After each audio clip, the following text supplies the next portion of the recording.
Pensemos un segundo en la Edad Media. ¿Qué se nos viene a la cabeza? Seguro algo como oscuro, ¿no? Sucio, quizás, gente que no se bañaba, que creía que la tierra era plana. Bueno, pues prepárense porque hoy vamos a como a desarmar un poco esas ideas. Hoy nos metemos de lleno a explorar la Edad Media, pero con datos en la mano, fuentes que nos muestran curiosidades y que sobre todo desmienten mitos muy, muy arraigados. La idea es descubrir cómo fue realmente este periodo, que fue mucho más, no sé, vibrante y complejo de lo que usualmente pensamos. Así que bueno, empecemos, porque parece que varias cosas que damos por ciertas, pues no lo eran tanto. Arranquemos con un clásico, la higiene, o la supuesta falta de ella.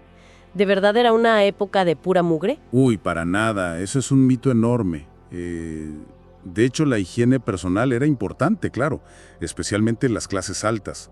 Imagínate, había tratados de belleza, se usaban jabones, perfumes, de lavanda, de rosas, aceites corporales. Perfumes y aceites. Claro, y ojo, las casas de baño públicas eran súper comunes, centros sociales muy importantes, incluso mixtas en algunos lugares y épocas. Mixtas, wow. Sí, la gente no solo iba a bañarse, iban a charlar, a comer, a socializar.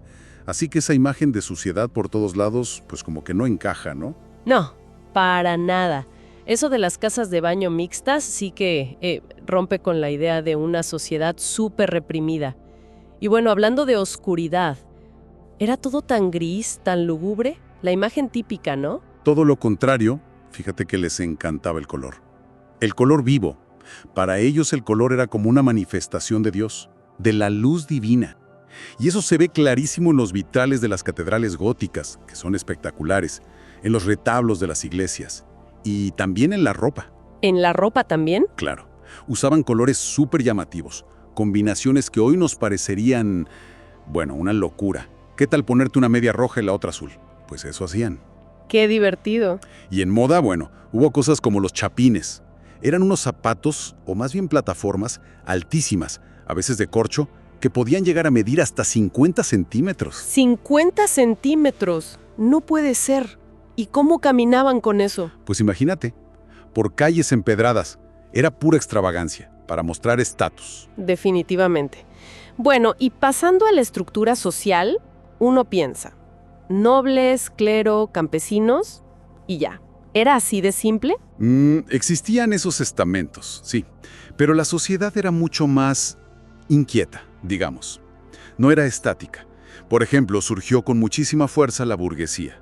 Artesanos, comerciantes, que empezaron a acumular, pues, plata, poder en las ciudades, y eso, claro, desafiaba el orden feudal tradicional. O sea, había tensiones. Muchísimas. Y tensiones políticas muy fuertes, como las peleas constantes entre el papado y los emperadores del Sacro Imperio. A Enrique IV, por ejemplo, lo excomulgaron 2 veces, y a Federico II, 3. Eso te muestra que el poder se movía, se disputaba. Claro, no era algo fijo, inmutable. Exacto. Y había cosas bien interesantes, como los monasterios dúplices. Dúplices. ¿Cómo así? Pues monasterios donde convivían y trabajaban juntos monjes y monjas. Como el caso de Ende, una monja que fue iluminadora de manuscritos en el siglo X. Una artista reconocida. ¡Qué increíble! Y tecnológicamente, tampoco fue una edad oscura. Se desarrollaron los molinos de agua, los relojes mecánicos, arados de hierro que mejoraron la agricultura, avances en arquitectura como el arco ojival gótico. O sea, sí hubo innovación. Claro que sí. Y lo de la tierra plana, eso es otro mito. Los estudiosos, la gente educada de la época, sabía perfectamente que la tierra era redonda. Esa idea de que todos creían que era plana es muy posterior. Qué interesante eso de los monasterios dúplices y el rol de Ende. Y me lleva a preguntar por las mujeres en general. ¿Cuál era su papel? ¿Solo esperar en el castillo? Pues otro mito que hay que revisar. Obviamente, la sociedad era patriarcal, pero hubo mujeres con roles muy activos y visibles. Algunas acompañaban a sus esposos a las cruzadas, como Leonor de Aquitania, que fue una figura política importantísima. Cierto, Leonor. Ya en el siglo XV que escribió La ciudad de las damas, un libro donde defendía la capacidad intelectual y moral de las mujeres. Casi una precursora del feminismo. En el siglo XV. Exacto. Y también existían los beguinatos. Eran comunidades de mujeres laicas, viudas o solteras, que vivían juntas, trabajaban, rezaban, buscaban como su propio espacio fuera de las órdenes religiosas tradicionales o del matrimonio. Eso nos da una visión mucho más diversa, ¿no? De las opciones que tenían algunas mujeres. Definitivamente. No era un bloque homogéneo de mujeres sometidas. Había matices, había espacios. Bueno, y para ir cerrando los mitos, uno muy famoso, casi de película. El derecho de pernada, el jus primae noctis. ¿Eso fue real?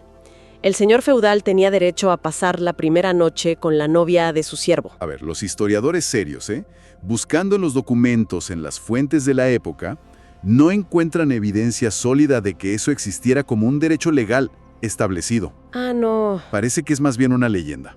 Quizá una confusión o una exageración de otros tributos o permisos que sí había que pedir al señor para poder casarse. Pero esa idea tan cruda del jus prima noctis, pues todo apunta que es ficción, popularizada mucho después. O sea, mucho de lo que sabemos viene más de novelas o películas que de la historia real. En muchos casos sí. La Edad Media real fue, bueno, mucho más compleja y en cierto modo más sorprendente. Entonces, resumiendo un poco, la Edad Media no fue tan oscura, ni tan sucia, ni tan simple como la pintan. Fue una época vibrante, con mucho color, con avances técnicos importantes, tensiones políticas, cambios sociales y además con mujeres que encontraron maneras de tener su propio espacio y voz. Exactamente. Y los deja quizás una reflexión interesante, ¿no? En ese mundo medieval, con tantos espacios que eran compartidos, piensa en los baños públicos, los monasterios, los talleres de los gremios, había una vida comunal muy fuerte, aunque fuera jerárquica.